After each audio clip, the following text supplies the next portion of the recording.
welcome to this week's episode of the Cold Exposure Hot Topics podcast. I'm your host, Trav Dittmar, and a big thank you to Mind Over Matter Practice down in Victor Harbour for sponsoring today's show. I'm joined today by owner of Plus Fitness Gawler, Trav Spencer. Trav, how are you, mate? Good, thank you, sir. Yeah, excellent. Thanks for coming on. You're welcome. Hopefully people don't get confused. Two Travs. Oh, just two good-looking blokes with a great name. Yeah, that's right. What it is. I'm with you. Nice. Awesome. So tell us a bit about your journey into fitness. How long have you been A, working in the industry, or B, taking a keen interest into it? Okay, well, ever since I was a kid, I've always been active. So anyone who knows me, I can't sit still. I've got to keep doing stuff all the time. So sports ever since I was a kid. I'm approaching 50 and I don't intend to stop. So it's just in my DNA. But actually the gym industry, I took over the gym here in about 6 years ago, and then just been plugging away since then. So yeah, fantastic. So 6 years ago, we're probably looking right in the heart of the COVID-19 pandemic. How was that as an immediate hurdle for you to jump? That was fun. That was an experience that no one saw coming, and I can remember in 2019 is when we acquired the old site, and then we spoke to the landlords here, and then we moved it to a bigger premises where we are now. And as soon as we spent all this money on new equipment and everything, boom, I'm training someone out there on the floor, and then on the news on the TV, I'm hearing it just at the same time as everyone else. Yeah. They're like, "Oh, gym's effectively closing 6 o'clock tonight." I was like, "What the?" And then it's like, when do we reopen? And it was surreal. It was tough. It was very tough because obviously we suspended everyone's accounts. So we had a gym going, and all of a sudden overnight it was zero revenue, and still bills still had to be paid. I still had to repay my loans, and so it wasn't a good experience. But hey, we got through it fortunately somehow, and people stuck with us, and here we are today. So. Yeah. So had you owned any gyms or anything before opening this one? No gyms, but my main job is I was a junior primary teacher. Oh, wow. So I went to union junior primary teacher, and then I was getting contract after contract, and a lot of teachers now would say the same. It's like, it's hard, if they're getting into it, it's hard to get that permanency. Mm-hmm. So what I did, I started a garden and maintenance business on the side, and that just took off. And I really enjoyed that too.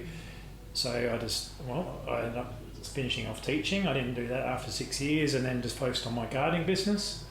Then after that, my brother-in-law, he had a Blockbuster store. And I was like, "Oh man, you're living the dream, having a Blockbuster store." I love movies. Well, I did back then, and nowadays the movies aren't as good as they used to be. But back then I was like, "Man, that's what I would love to do." And then he let me know that, well, there's actually one coming up for sale because he bought it for his sons. The sons have driven it to the ground. He just wants out. And I thought, oh, this could be an opportunity. So I got a bit of a loan and that, and so bought a Blockbuster store and had that for 13 years, and rode that till the wheels fell off. Yeah. And fortunately got out at the right time.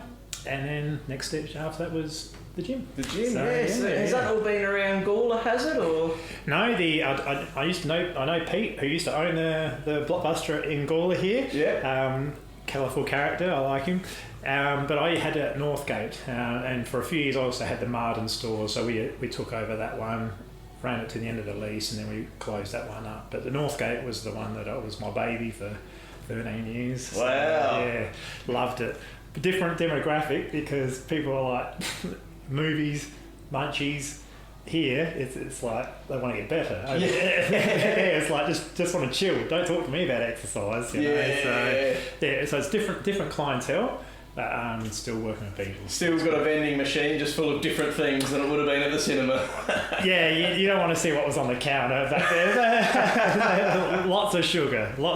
So yeah. So a bit of an entrepreneurial mindset you've always kind of had then. Yeah, ever since. Even when I was a kid, I'd push our lawnmower around and just mow people's lawns. And when I'm looking back on it, when you're a kid, I think, man, I didn't really know what I was doing in hindsight. But at the time, I was like, how do I make some money? And I'll wash your car for $10 and this and that. It's just, there's I always found there's always a way. Even when COVID hit the gym, I was like, all right. So I offered my service that I was gardening with someone, and he was only paying me $10 an hour. But hey, I had to make something. So that was. There's always a way, and I like finding that way. Yeah, absolutely. And so I suppose like the COVID challenge would have been an unexpected flipping of events, but you could always fall back on what you know and what you've built throughout your life. So. Yes. So did you find when people were able to start coming back to the gym, and ever since it's gone back to full capacity, did people's needs from what they got from the gym change from pre-COVID to current times, I suppose? People, the best part, I reckon, of me having the gym here was probably the week when people came back from COVID, because we're back to normal now, so to speak, and people now when they walk out, they drag their, oh my God, my legs, or oh man, that was hard, he killed me, or whatever. But the first week or so when gym reopened, everyone was skipping out because they could see the complete difference from being sedentary at home and cooped up to actually coming and actually moving their bodies again and doing weight. And people were euphoric. It was awesome. People walking out going, oh, that was so good, and I can't believe how much I missed it. It was really nice to see, and I suppose, if anything, it taught us the importance of movement and connection and stuff like that, which COVID took away from us. So, it was that was good. Yeah, I suppose you don't know what you have until you don't have it anymore. 1,000%, man. Absolutely. And that's and we'll probably discuss that later if you wish, but that's where my passion comes from when I'm teaching the seniors. And when I say seniors, I say over 50, and people go, but I have people who are, in my classes who are in their 60s and 70s, and they blitz it. So those classes aren't for them, but generally people who are starting their fitness journey 50 and over need to start somewhere, and they need to ease into it, and that's where I come into it. And and I'm really passionate about getting people moving again, and it's good. Yeah, you're never too old to start, are you? Hell no. Hell no. So I've just got to try and break through that barrier and get people moving again. And a senior lady who now she had a fall, and she wasn't able to get off the ground. Similar, very, very common story. And had to call out for the neighbour, and the neighbour fortunately helped her up. Now she understands the importance of she falls, that she can get herself back up, and now she can do that again. So even though she's an older person, I've got her moving back up off the ground if she was to unfortunately have a fall. And so just little things like that we wouldn't even think of. It's such an essential skill, Yeah. So Well, it goes down the path of, I think, where the wellness industry is going now is not necessarily all about the aesthetic appeal let's have a six-pack, let's have a toned bum, whatever it is. It's, let's... There's nothing wrong with your bum, Tom. Oh, I appreciate that, mate. Yeah, well, I'll work out here, so that helps. You're on the hip thruster, right? Yeah. Yeah, I don't think anyone wants to see me on that one, mate. We'll leave that for another time. But it's about that functionality, isn't it? It's not just, like I say, about how much weight you can lift. It's so you can help yourself get up off the ground, or if you need to squat down and pick something up, you're not going to tumble and stuff like that. Yeah. And with an ageing population, as we all know, that's where we're heading. It's so much more important, isn't it? Absolutely. Yeah. So, bearing in mind what you sort of said before a bit about how people were just euphoric in that first week coming back, obviously they missed the movement side of things, but the importance of connection and community, what does that mean for you? As in me personally, or what I see, how it affects others? Yeah, either or. So how this environment here facilitates that connection and community amongst the residents of Gawler? Yeah, well, one thing I'm very fortunate about this place is in this gym and in Gawler is that everyone seems to know everyone. Not 5 degrees separation. It's probably 1 or 2, to be honest. I'll be talking and we might be saying someone's name. They go, "You're not referring to so and so." They're like, "Yeah. He worked. He's my brother-in-law. Or he's this or that." And that's Gawler's pretty unique like that. And that's what attracted me to. Even though I live 40 minutes away, people say, "Why did you buy a gym here?" It's because I did look at another brand. And when I walked in there were meatheads and people. I was like, man, I'm not going to be well received here because this is not how I want the gym to be. Whereas the previous owners, they too were very clean people, kept the equipment, and I thought, oh, that's a great start. And then when I met some of the people and I could see how they're conversing with each other, I thought, I can build on this. And that's what I've come into. I've just kind of nurtured the culture of the community here in Gawler, and it's great. Like I can, I'll come back on the weekend, and then the toilets are still kept reasonably clean. There's no stuff in the toilets and disrespect and stuff like that. Very, very, very lucky here. Very lucky. People might take it for granted, but I certainly don't take it for granted. I'm very appreciative, and I try to reciprocate. I'll go above and beyond and help people because people are respecting my stuff, and then so I think that's a great synergy. So. Yeah, you give and you get in return. 100%. I like you respect me, and I'm respecting you, and if I can help you with your journey, then that's everyone wins. No, that's excellent, mate. And just on that degrees of separation in Gawler, I remember Rachel, one of the PTs here, she started a run club earlier in the year. It's sort of cooled off a bit now with the winter months, but I went along and I thought, look, I'm not going to tell anyone I'm doing this just yet because I want to see if I can commit to it and all of that sort of thing. And because I don't like running. I went for a run this morning and I just wanted to be inside, but we did it.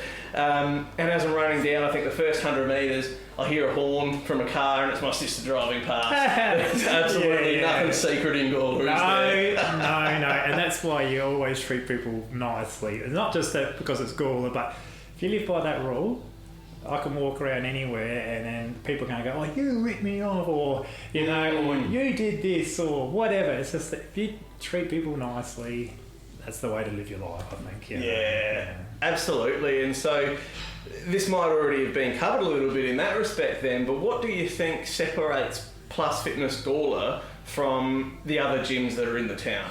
Yeah, and there's plenty of them, and it keeps growing, unfortunately. But it's, I just think, I don't believe in speaking negative about any gym by any means, but I think me, and if I'm not here, Christy's here, and she's fantastic. People love her at night, and she loves giving people a hard time. And I think it's because it is personal, and I give out a fair bit of heat to people. Like in the club, I joke with people, I push the envelope, but I know people's personalities, so I don't just start having a go at an 80-year-old woman for no reason. I don't even know who she is. But anyway, I do get stuck into some of the seniors, but it's all in good fun. Yeah. And I don't think you get that in every gym where you can walk in and abuse the owner out of fun, and we all have a good laugh about it. So I like to think that it's that the service and that we provide, all of us provide, and the equipment and that. And everyone can say all that stuff, the equipment and the service and this and that. But people who experience it can see that and feel that it's different. So, yeah, absolutely. I mean, I walk in here and it doesn't have that meathead culture, because I wouldn't sort of thrive in that environment either. It genuinely is people that are just trying to be the best version of themselves. And I think that's a unique trait to have consistently across a broad cross section of the public. So it's a really, really good gift that the gym has here for sure. I think so. We're referring back to what you were saying before about it's not just aesthetics. Some of the big gym that's solely what it is, and posing and stuff like that, which is great. They need a place to go to too. But here, we're working with people getting their mobility back, and working around the spinal injuries, and a physio may send their notes here, and they want to continue their rehabilitation here, and then I'll be here and I can guide them from the professional notes, and then showing them what to do. So, yeah, you're dead right. It's not that's a byproduct. Feeling good is priority, and all the other things fall into place after that. So yeah, absolutely, and I think that just sort of sums it up, doesn't it? It's fitness plus, if you were to spin that around. It's kind of that and everything else that goes with it. Which time is really, to rebadge, really cool. all right? It's now fitness plus. Just take the sign off the wall. I don't think head office would be too happy with that. Probably not. No, excellent. So, a bit about your fitness journey then. So, you mentioned a bit about playing sport and whatnot growing up. Yep. What sort of things have you continued to do amongst, obviously running a gym, having a family, all of that sort of thing as well? Yep. I've always been a martial artist ever since I was late teens. So that's in my blood too. Very competitive person, whether it be a game of Uno or a jiu-jitsu match, like I want to win. So, so I've started off with stand-up, so karate and kickboxing, and then when I had a really bad, horrific knee injury on the mats, that put me out of that, and then a few years after I was coming back, because psychologically it messed me up, my mate started jiu-jitsu, and he said, you should try this out, and that's a different beast altogether. You're not punching and kicking anymore. It's now taking the person to the ground and controlling them and submitting them, and breakage and leverage points and all that stuff. And I tried it, I fell in love with it. I just gave up stand up. Like, okay, I'm done with that. And now I've done it for 15 years now of jiu-jitsu. So it's, but it's so humbling, and I love it, because even if you think you're doing all right, you'll go up against someone who might be the same, another black belt, but he's 20 years younger. And that's his full focus. Like you said, I've got family, gym, and all that stuff to run. But I love jiu-jitsu, and someone who's 25 or 30, and that is their life jiu-jitsu, man, their learning curve's just going crazy, and it's just. And so when you go against someone like that and they're all challenged, it's very humbling, and that's what I love about it. You're never going to be the best, and then even the best on the planet, they have losses, because you just can't win every match. You're going to get caught out somewhere, and so it's it's a good leveler. So absolutely. I think you see a lot of, like, obviously the UFC and different things like that, and you're only as good as your last fight. And, it's a good way to keep egos in check, I suppose. 1000%, man. I would never we roast each other in the club, but at the end of the day, we're just there to help each other and get better, and we are very competitive, and we are going 100%. But as soon as the fight's over, you slap hand bump, and then you may talk about how I might say, Trav, you got me in this position here. What were you working on? And you need to learn, bounce off each other. It's really good, man. I could talk about jiu-jitsu forever, but no one wants to listen to that. Absolutely. And I know with mixed martial arts and stuff in general, like, there is a lot of discipline that's required as well. And a lot of people do partake in that sort of thing for the disciplinary reasons. Yep. How important is discipline to you in your routine? Also being, as we said, that you do juggle a few different hats. Yep. I'm a huge disciplined person, and I'm like that with my food, activity level, relationships, everything. I think everything needs attention and focus, and just float through life. And I hope that pays dividends, when I'm 80, 90, 100. I'm sorry, I'm going to be around for a long time. That's my goal.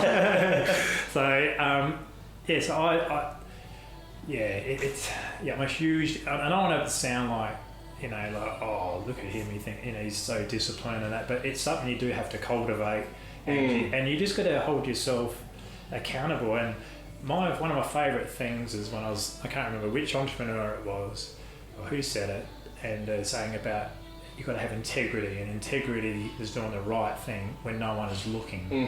I even treat that when I'm walking the dogs, and the dogs do a shit in the dark on someone's lawn. I will pick that up, because would I leave it there if they were standing there watching me?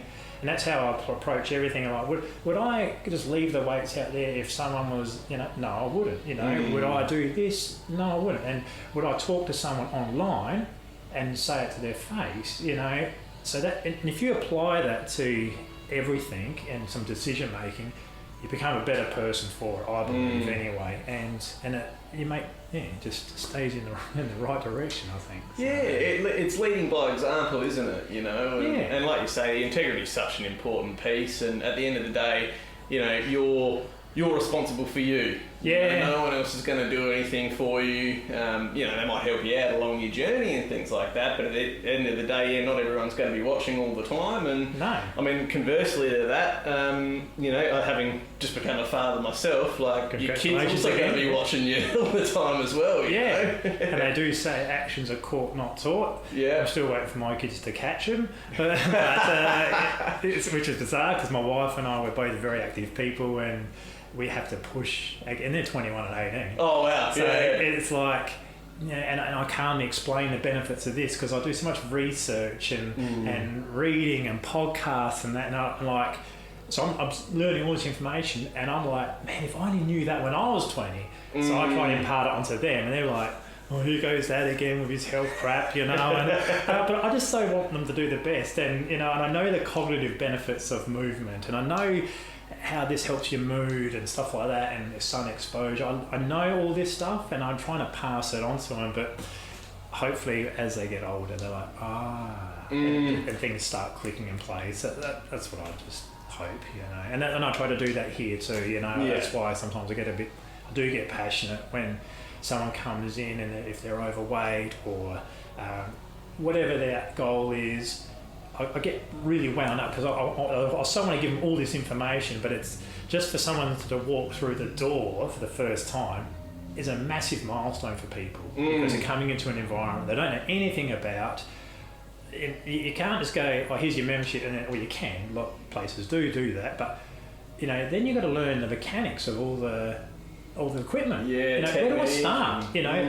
All right, I'm here. What do I do now? Do I just walk on the treadmill, or do I push this or do that? And so that's our job, is to break that down for them, make it easy for people. And I was watching something the other day which mentioned, just going back to the topic about your kids there, was that I think it's between 13 and 20 or something like that. Your kids are sort of wired not to actually listen to you, shockingly enough. Well, their wiring is certainly intact if that's the case. But then, if that's where your support network around you is so important, because they're more likely to listen to your best mate telling them the exact same thing that you would, but because it comes from another person, they're more likely to take it on, which can be, I'm sure I'm going to go through that frustration soon. You will. My kid can't talk yet, which is great. If he's anything like me, he's going to be a real pain. They'll make up for it. Make up. I hear that at the gym here, where if I'm coaching someone, like a 16-year-old girl, and they're listening intently to me, and the parents are like, well, I've been saying this for years, or something like that. I said, hey, I get it, because it's funny how, back when I was training this particular girl, I was trying to get my kids to do stuff, and my kids mock me. Oh, his dad's on his health thing, but a stranger's like, what else? They actually appreciate the information, but like you said, if it's someone really close to you, it's like, what do you know? That's Dad. Exactly. I saw him, walking around in a towel this morning. What is that bloke? The joys. Yes. No. It's you're definitely on. At least you know what you're in for. That's 100%. As I said, if he's anything like me, I'm in trouble. But it has its pros and cons, but it's a parent. Obviously, it's something you just don't experience in any other form of life. It's just very rewarding. It's incredible, isn't it? It is.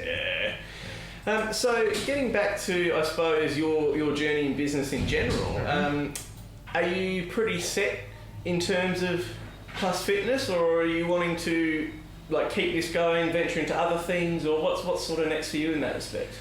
That's a good question, and I ask myself that every single day, because you have your challenging days and you think, that's it, I've had enough, I want to move on to something else. But then I think, okay, well, if that's the case, what would that be? And to be honest, there's nothing that beats. I'm very fortunate. I'm doing what I love, and I'm always cleaning. People go, you love cleaning? No, I do not love cleaning. I do not love cleaning. For the record, I do not love cleaning. I love a clean environment. Yes, that's the thing. The result. So I don't like the action of cleaning. But so at the moment, my main drive is the senior group, and helping people just get their life back and their strength back, and I get great reward out of that. So and like everyone says, if you can do something and it gives you joy, or then you're doing something right. And I'm fortunate where I make enough where I can do it. I help people for free, and so I get that reward, and I can see people improve, and that to me is like, oh, where am I going to get that in any other job? So I think they're stuck with me for a while. So, that's excellent, mate. Well, I mean, maybe there might be a move on the cards for you a bit closer then. Yeah. if you I'd probably be. My wife's got the salon, which is part of the house, so we're not going anywhere either.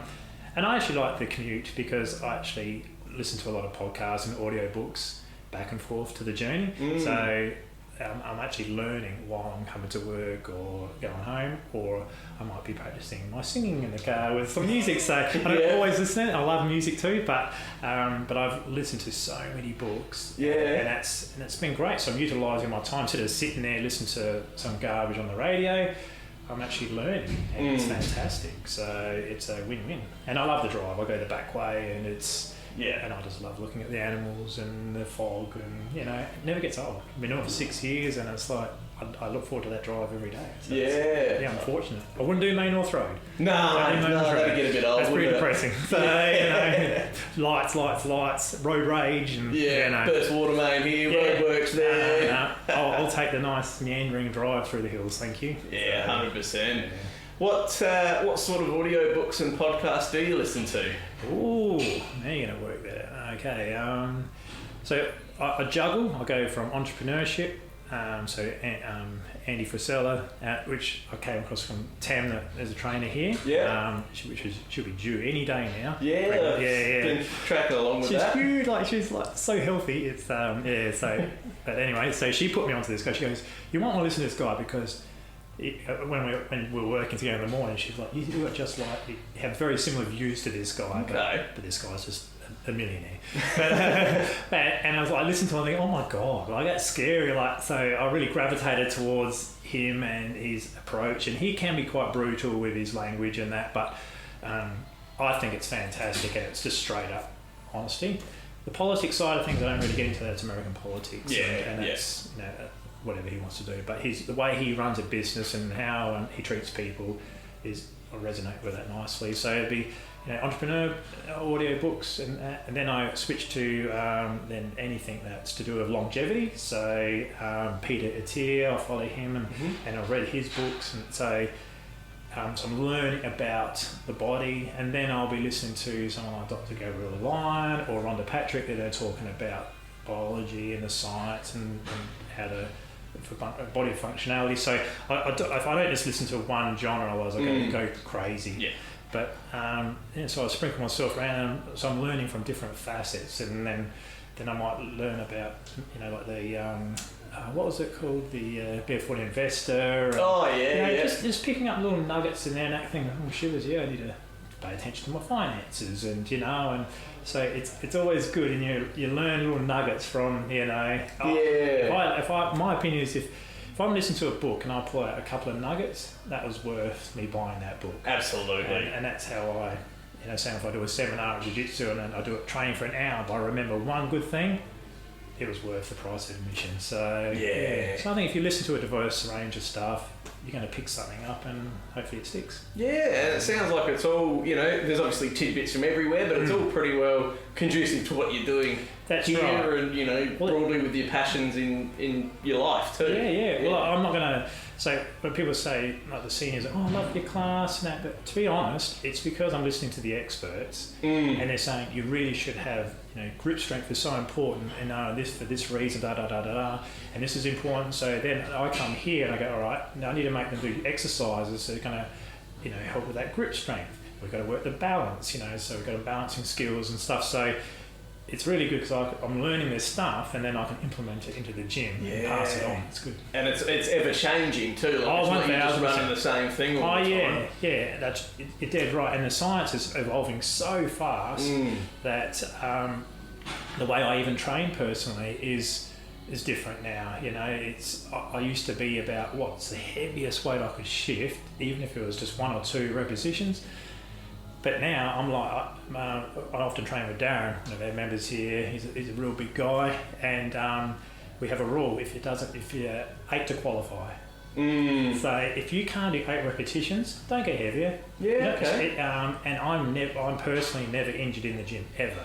Yeah. I get, as people can see, I get busted up at jiu-jitsu with black eyes and broken hands and fat toes, all that kind of stuff, but never in the gym because I stick to that rule, and also warming up correctly and stuff like that. So, and that's because I've been listening to books or I read Frank Zane's book, who's ex-Olympia, and he talks about the importance of training of lighter weights but control range of motion, and all that kind of stuff. So I thought I knew it, but I didn't. So I'm constantly learning, and even right now, nearly 50 in January, I'm like, I don't know everything. Yeah. I've got to jiu-jitsu, I've been on it for so many years. I still love going to the fundamentals, and I still pick up stuff from the fundamentals class, you know. So there's always something that anyone who's like, no, listen to me, I know everything, is full of shit. Yeah, that's an ego thing, isn't 100%, it? 100%. yeah. And the second you go like that, the second you've just shut yourself off from growth. 100%. Yeah. And it's fun to learn. Like I started learning the piano this year, and that's so hard. It's so hard. But I've always loved to play an instrument, and piano is my favourite. And then I read a book about the healthy brain, and it's saying how to prevent aging in the brain. And one of them, I mean, I do a lot of the other stuff, but one of them was like, learn a language or learn an instrument that opens up new pathways in the brain. So I thought, well, there you go. I wanted to do it. I love the instrument, and then okay, now it's healthy for me.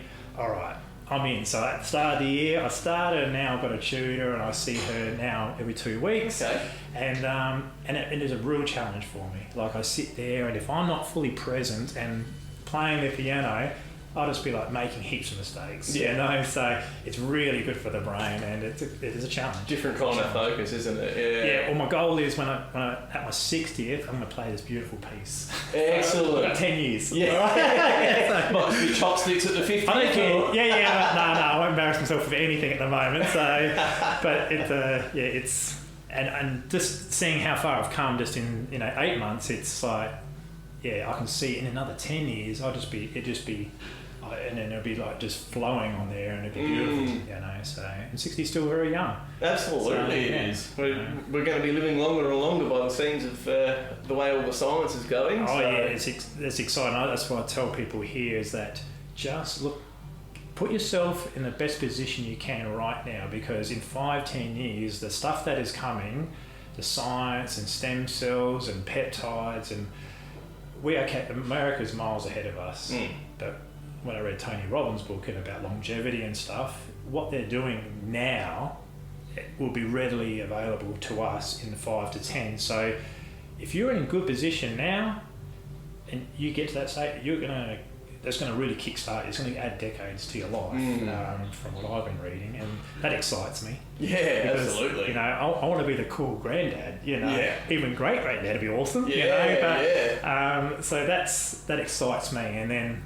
So when people in here, it's like, trust me, and you can really tell when people start to get to 60, 70, there's a divide of people who exercise and eat right and don't. It's like night and day. It really is. Yeah. No, and you do see that more and more. Like you say, the people that do, the people that don't, and there's a lot of reasons, a lot of excuses that get thrown out there as well. And one of the ones you often hear is like time poverty. Yep. People don't have the time to get to the gym, rah. If you had only 20 minutes a day, what do you recommend people do just to maintain or even improve some functionality within themselves? Yep, good question.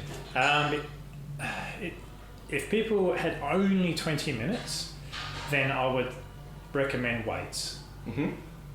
People say, get out on cardio, go for a run, which is great, but muscle is the key to longevity from what I've read and listened to. If I'm wrong, please come and see me, and I'd love to have that chat and learn. But from the experts, they're saying muscle is your longevity tool. So what you need to do is you need to come in, you get in 20 minutes, you can do a push, pull, and some legs. So you're pushing, and then you can be pulling something, and also it's stimulating the legs. In 20 minutes you can be done, and with the pin loaded machines it's even easier out. You don't have to set anything up, you just set it, boom, put the pin in, and then press away. keep away from that evil thing called a telephone. Yeah. Because that will, if people say they haven't got time, I would say, what's your favourite Netflix? Oh, have you seen this? It's like, I've got time. Yeah. It's not a priority. Exactly. So, yeah. But going back to your question, if you came in, you did a push exercise, pull exercise, shoulder, and then a couple of legs, you're done, out you go. And if you can do that 3 times a week, you are light years ahead of the other person who's about your age. And then obviously, if you've got more time, then of course, then we want to add one exercise, one session of high intensity exercise. So you could be doing sprints, you could be doing an intense bike ride, a HIIT session, So now, like I used to do jiu-jitsu 6 days a week, and then as my body has aged and it doesn't recover as fast, I've done more gym work, and also now I add a HIIT session. So it's a high intensity workout where I'll be going flat out on something, rest for a few seconds, and then I'm back into it again. It's horrible to a degree depending on how hard you push, but that's really good for your VO2 max. So it's your body's just ability to get that oxygen in. So if you can fit in a HIIT session as well as weights, that's a perfect program. Yeah. So it's all scalable, but all accessible. Yeah. Yeah, 100%. Yeah. Yeah. Wow. And I suppose that eliminates a lot of the excuses for people, doesn't it? Once they, And people do have legitimate excuses, and I've got an excuse. You've got an excuse. You're a new dad. It's just the way I see it, it's an investment. Into like you're making deposit when you come in this door and you're pushing weights, or you're pulling, or you're pushing a sled. You're putting credits into your longevity bank. And if you keep doing it, and you don't have to kill yourself, that's where people make the mistake, is when they start, they want it, I'm at 5 days. It's like, don't do 5 days. You're going from 0 to 5. Yeah.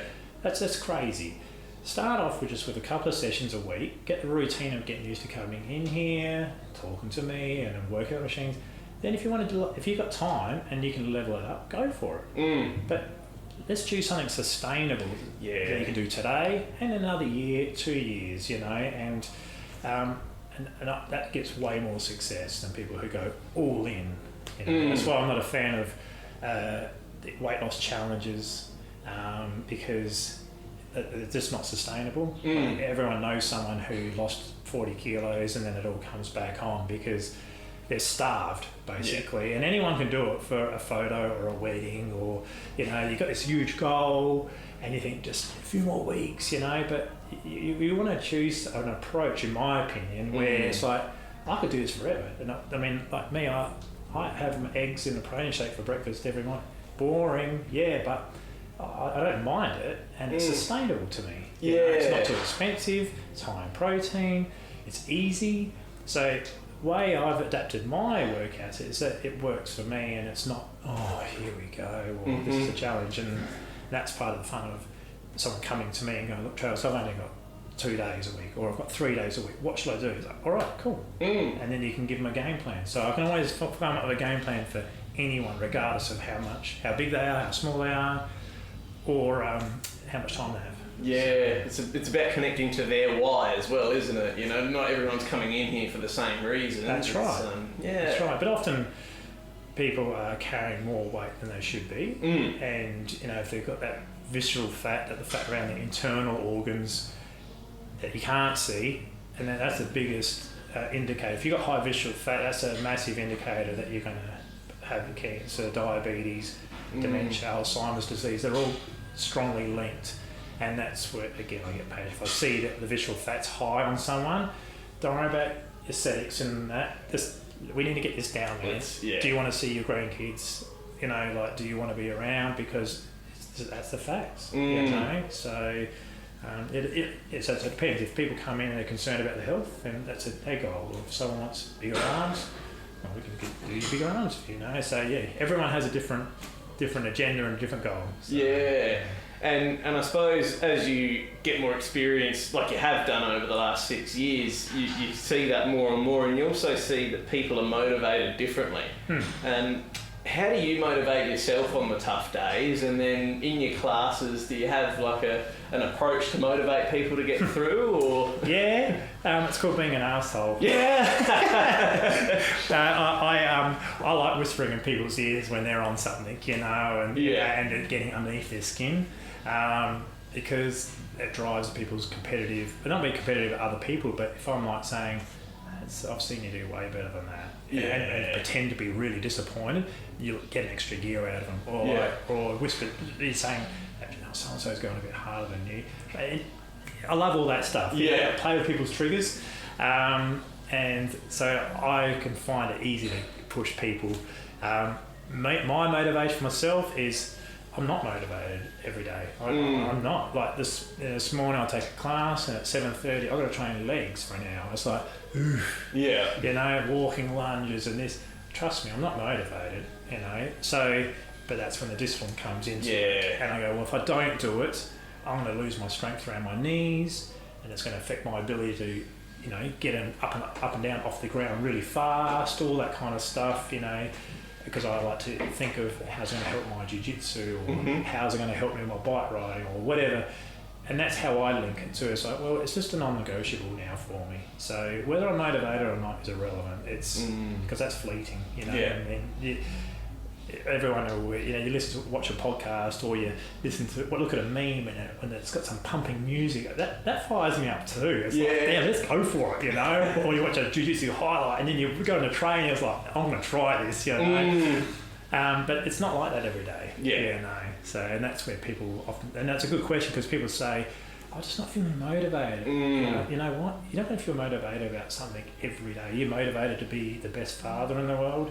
No, some days you just get home and you're like, I just need time to myself, you know. But there's a discipline. You've got to be there for your kids and this and that. So it's the same kind of thing. Yeah, it's the discipline before the motivation. 100%. Which, people do tend to forget. You know, they think, if I motivate myself, if I get that motivation up, then I can become disciplined. You've got to have the discipline there, so it becomes almost second nature. And I think Arnie has a quote when he was asked about like going to the gym every day. He looks at that the same way as I have breakfast every day, I sleep every night. That's why I love that one. And I say that to people.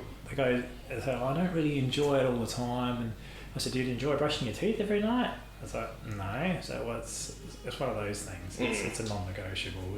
If you want to get the most out of yourself, then you've got to do some things that you don't want to do. And I also believe it forges resilience. So, you know, if the fan switches off and someone's on the assault bike and I go, Trav, can you put the fan on? I go, no. Because if you can do this, if you can go on, for example, on an assault bike and you can feel like this is shit, well, guess what? When your car's broken down on the side of the road and it's 40 degrees, you're not going to have a heart attack. You're going to go, you know what, riding the assault bike, you know, and Trav's yelling at me, that's a lot harder than that. So, and that's what I try to, you know, tell people. It's you're getting the side effect of training is, you feel better, you look better, but you also you're creating that resilience, and that filters through your life, you know. So, it's that controlled stress, isn't it? It's a safe environment, but you can push it to the limit. If you want to, and everyone's limit is different. Like, so, you know, what is super hard for me will be totally different for super hard for a 20-year-old playing AFL. You know, who run rings around me. You know, but his threshold will be higher than mine. So, but then, you know, you take, like, you'll be better at him than other things as well. Like, you know, it's all so on that, and going down a bit of a path here of recovery, what do you see is missing from people who, you know, come to the gym, they do all the right things here, they do their workouts and whatnot? What are the most important things, underrated even, recovery-wise, in your opinion? Sleep is the biggest needle mover, which can be hard, and it is hard when you have a new one in the family. You can't control that, and that's something you just got to wade through, and it will come back eventually. So sleep is when you're doing all your recovery and your muscles are repairing. So people think the more I come into the gym, this is a bit of a myth, is especially the young ones, they come in, they might do it 6 days a week, 7 days a week, and they're just, they might be pumping their arms or this and that. Or essentially what you're doing is when you come to the gym, you're breaking the muscle. When you're away from them and sleeping, that's when all the repair's happening. So if you're coming in here and smashing your body and it's not able to repair, that's what leads to injury and inflammation of the joints and things like that. And you're not going to get that growth. That's where people who are on steroids, they can do that because they're taking steroids, they're training and it's breaking all their fibers, and then the steroids just repairing them super fast. You know, it's not, obviously I don't condone that because there's not been a person I've spoken to who's taken steroids and not had side effects. Yes. You know, enlarged heart, and then once you start doing stuff like that, it's irreparable. You can't go back. You know, and everyone has regrets. And then, you know what, as soon as you go off that stuff, you lose 20 kilos and you look like a normal person again. And that messes with them psychologically because they're known as the big person. And it really messes with them. You know? And that's why I try to, you know, let the young ones know, like, whether you're thinking about it or not, just don't do it. Don't do it, man. You know, you're setting yourself up for a major fall. So if anyone listens to this and then they want to talk about it, come and speak to me because I've seen it firsthand with people how the negative side effects. So, but your food. So sleep is your number one needle mover. Adequate protein.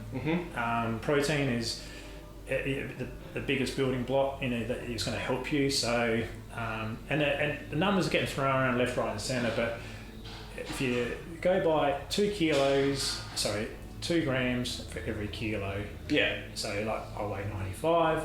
So I aim to have 200 grams minimum a day of protein, and that helps with protein synthesis and that repair process. So if you're doing all the work out here and you're not eating enough protein, you're just not going to repair your muscles. So sleep, protein.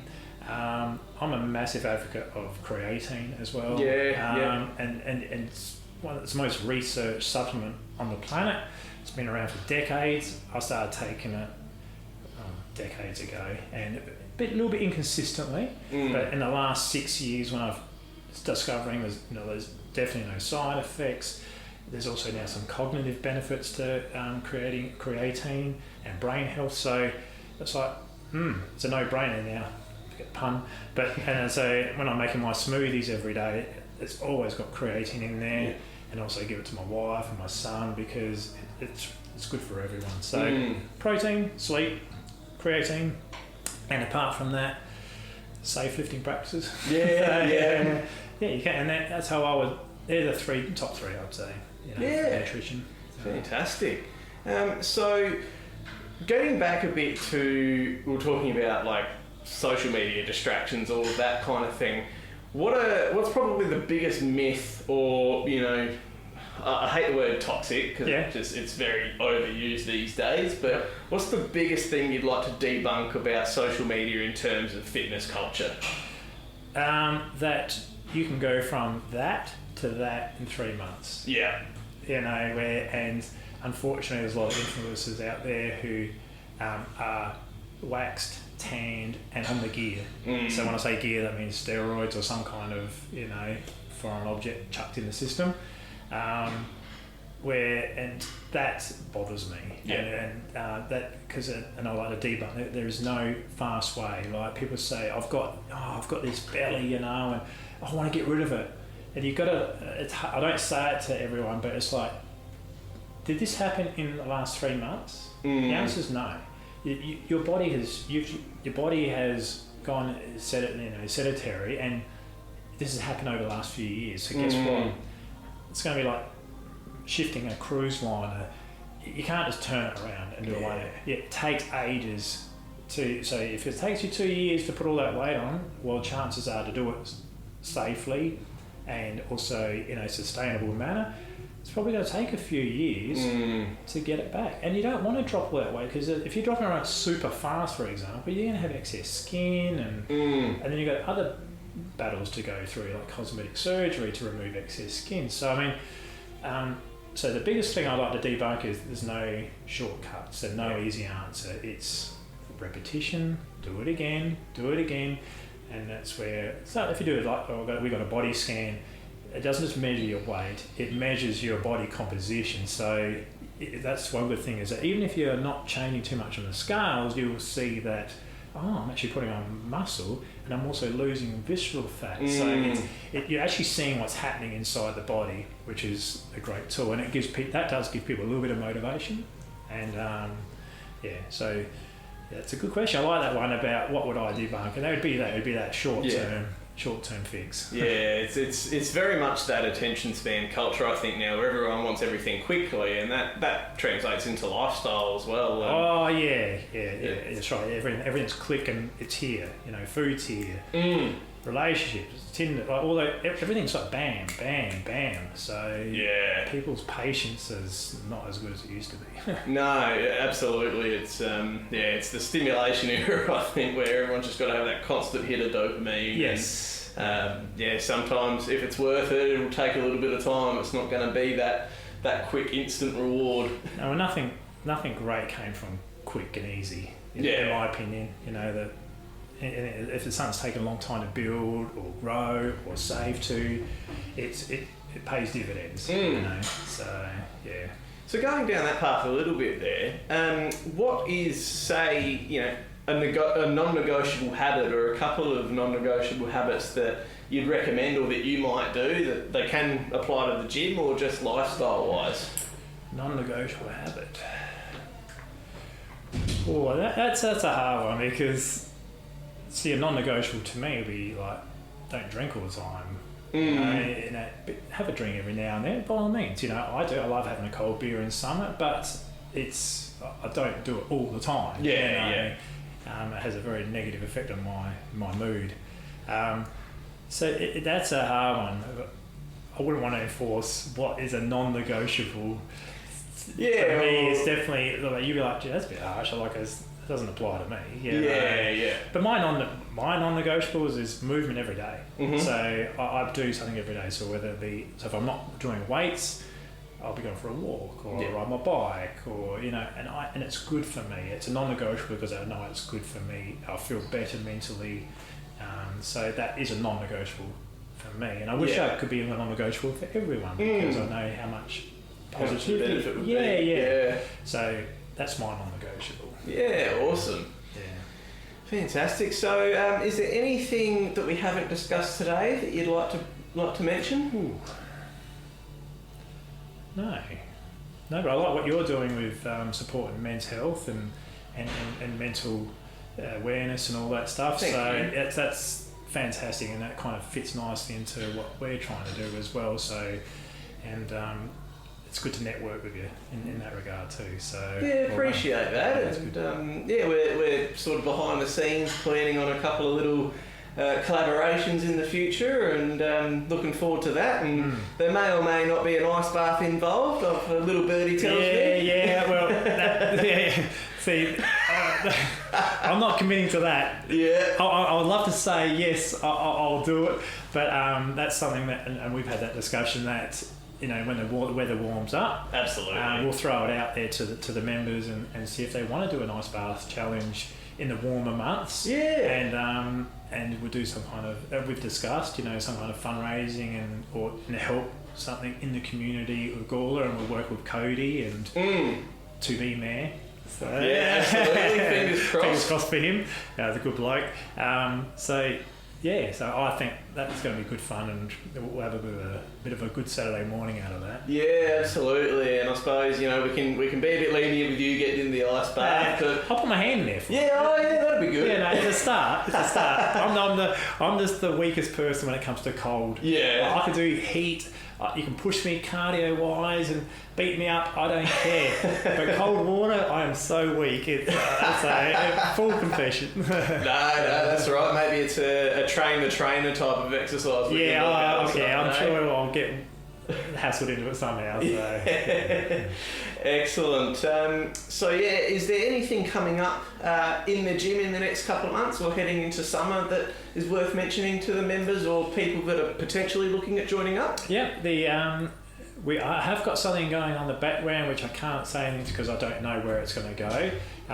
some things are beyond my power, but I'm trying to push that. So it doesn't really give anyone anything, but I do apologise. But I look forward to our ice bath challenge for the gym members and have a bit of fun there, and a bit of community awareness. So we'll make that free to people, but they can donate to as we discussed, and we'll work out the appropriate cause. Yeah, to someone in that community, obviously. But so that probably that's in the immediate future. We've got that coming in a couple of months, and hopefully something big. If it works out. So, excellent. We'll have to stay tuned for that one. Yes. Keep it on the socials, because as soon as I'm allowed to announce something, I'll blurt my mouth. So, excellent. And it's Plus Fitness Gawler on Instagram, isn't it? That's correct. Yeah. Yes, and Facebook. Yep. And you're on TikTok as well, are we? No. Okay. We did dabble in the TikTok thing. Yeah. But man, I found that very hard to go on there. It's a platform that doesn't work. I don't like it. So Instagram is good. I could put on there and mirror it to Facebook, and it branches out and reaches quite a few covers people. everything. Yeah. I find with TikTok as well. I post on there and then I get off. I can't just sit there and scroll it. But that's toxic. What you thought about you're saying we can use it there. Yeah, 100%. I'm thinking like, people look at this stuff, and it's easy way of sapping your time, that's for sure. And most of the time, even if you catch yourself on Facebook or something doing it, like you couldn't remember what you'd seen 10 minutes ago when you scrolled. It just saps your brain, saps your time, and you don't feel any good after it. No, you're dead right. It's a very smart algorithm. Everyone gets got. I post something on the gym, and then something catches my eye. And what was supposed to take me, 5-10 minutes, and I've just lost another 5 minutes because something caught my eye. Someone did something cool, or that was an impressive movement or whatever. So, whoa, what happened there? So, And it's especially detrimental in between sets too. Yeah, that's right, because if you're having 60 to 90 second rest, that's not much of a reel. So my advice is Bluetooth. If you want your own music, Bluetooth, put the phone in the locker, because you can skip a song by going on double click. Something like that. So if you can do that, that will minimise your training time in the gym, so you don't have to be here as long. That's another good tip. It's funny. Get your phone away. People will be like, I was in there for an hour today. It doesn't normally take me that long. Well, how long were you doing this? That's right. Keep it simple. That's what we like. Yes. Excellent.